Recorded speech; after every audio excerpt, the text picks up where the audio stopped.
Apocalypse de Saint Jean, chapitre 7. Alors, je vais d'abord faire un récapitulatif des premiers sceaux pour essayer de rester compréhensif. Les 4 premiers sceaux nous donnent l'image d'une spirale dans laquelle les humains rejetant Dieu sont entraînés.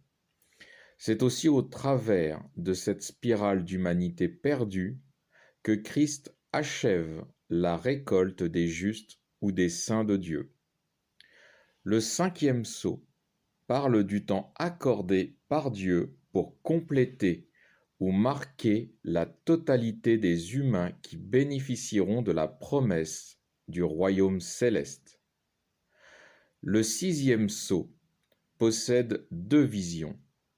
La première concerne les opposants ou ennemis de Dieu, qui prennent conscience que leur rébellion contre Dieu aux côtés de Satan est un échec total et que leur fin est maintenant arrivée. La seconde concerne les saints de Dieu, que nous allons voir maintenant. Je commence avec le verset 1. Après cela, je vis 4 anges qui étaient debout aux 4 coins de la terre.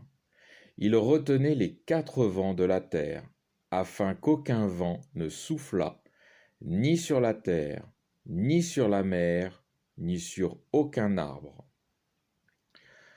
Jean voit 4 anges, aux 4 coins de la terre, retenant 4 vents.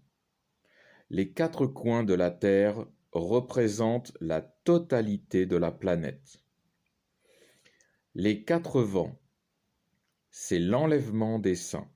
On peut retrouver ça dans le livre de Marc, chapitre 13, verset 27, ou le livre d'Ézéchiel, chapitre 37, verset 9.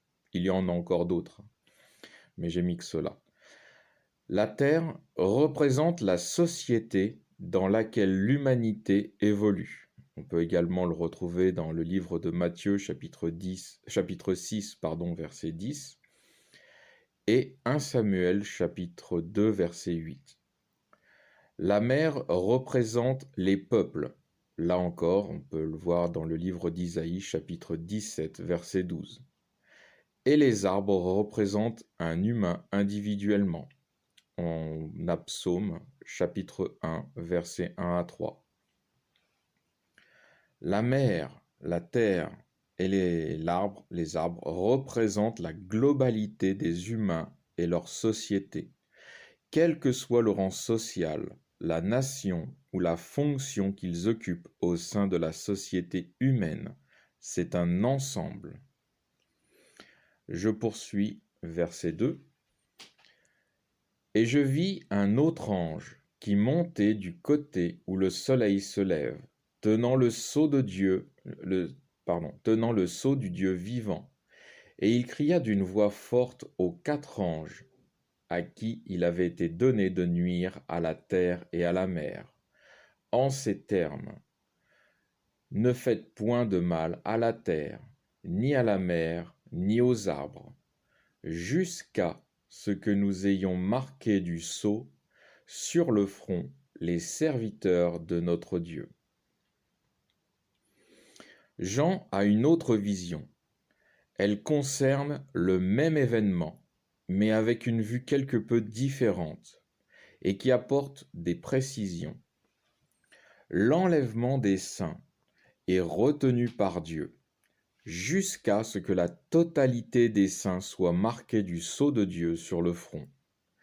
Cela répond également à une question que beaucoup se posent. Qu'est-ce qui retient l'avènement de l'Antéchrist ou l'Antichrist? La réponse, c'est que l'Antichrist ou l'Antéchrist ne peut pas venir tant qu'il reste des saints sur la terre. Là encore, on a le livre de Thessaloniciens, 1 Thessaloniciens, chapitre 2, versets 3 à 6. La marque sur le front, c'est l'Esprit Saint de Dieu, qui est donné à ceux qui ont pris la décision volontaire d'un dévouement ou d'une servitude intégrale à Dieu. Pour être simple, c'est faire la volonté de Dieu d'un cœur sincère. Le livre d'Éphésiens, chapitre 4, verset 30. c'est ce qui concerne la marque de Dieu ou le sceau de Dieu. Et dans le livre de 2 Pierre, chapitre 1, versets 1 à 11, c'est ce qui concerne d'acquérir la marque ou l'approbation de Dieu pour l'entrée dans le royaume céleste. Ou vous pouvez aussi vous reporter à la lecture que j'ai déjà faite du livre de Pierre. Pour rappel, lorsque Jésus ouvre le 5e sceau, Jean voit les justes crier vers Dieu afin de demander vengeance. À ce moment-là, on leur donne un vêtement blanc, avec cette parole: « Soyez patients, car le nombre de ceux qui doivent vous rejoindre n'est pas encore complet. » On trouve dans le 6e sceau le reste des saints, qui devaient être marqués du sceau de Dieu et qui le sont maintenant. Ça veut dire qu'ils sont en train d'être marqués. Je poursuis avec les versets 4 à 8. « Et j'entendis le nombre de ceux qui avaient été marqués du sceau, 144 000 de toutes les tribus des enfants d'Israël. De la tribu de Juda, 12 000 marqués du sceau. De la tribu de Ruben, 12 000 marqués. De la tribu de Gad, 12 000 marqués. De la tribu d'Azer, 12 000 marqués. De la tribu de Nephtali, 12 000 marqués. De la tribu de Manassé, 12 000 marqués. De la tribu de Siméon, 12 000 marqués. De la tribu de Lévi, 12 000 marqués. De la tribu d'Issachar, 12 000 marqués. De la tribu de Zabulon, 12 000 marqués. De la tribu de Joseph, 12 000 marqués. De la tribu de Benjamin, 12 000 marqués du sceau. Les 144 000.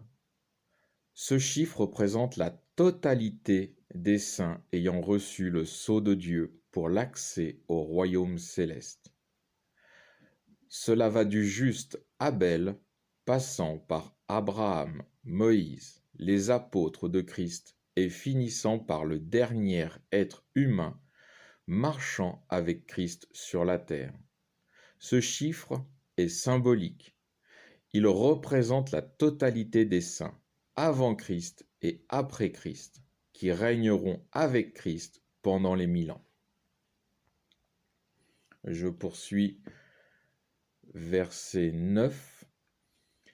Après cela, je vis une foule immense que personne ne pouvait compter, de toute nation, de toute tribu, de tout peuple et de toute langue.